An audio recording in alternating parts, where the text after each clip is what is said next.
Hello, I'm Dr. Syed Arshad Husain, consultant pulmonologist at King's College London in Dubai. The latest advances in asthma, and there's lots of new things that are now coming into asthma care. One of the things is obviously a bronchoscopic treatment called thermoplasty, which means giving some through a bronchoscope, a camera is passed through the airways, and radio frequency waves are put in to make the mechanism is not very clear, but it appears that the smooth muscles which are hyperinflated are not any hyperinflated, and the patient does not have severe symptoms, do not require hospital admission.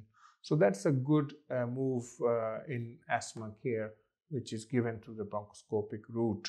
And quite a few trials have happened, and more work is also going on in this direction. The other thing which I have noticed in a few of the patients that I've looked after and shared care with some of the London hospitals is that a new thing that we are now using, especially in those patients who are steroid-dependent asthma.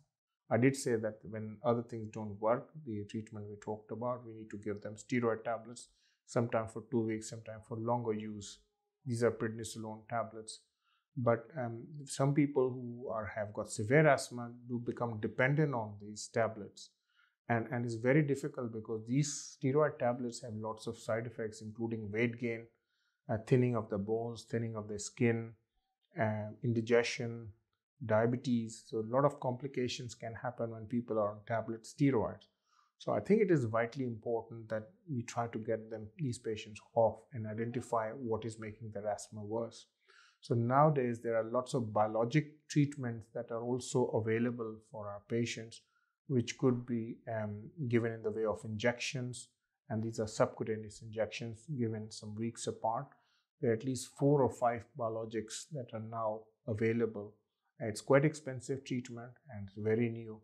It has to be closely monitored, closely supervised, but that would help those patients who have eosinophilic type of asthma and who have recurrent exacerbations, more than 2 or 3 exacerbations in the year, and also are steroid dependent.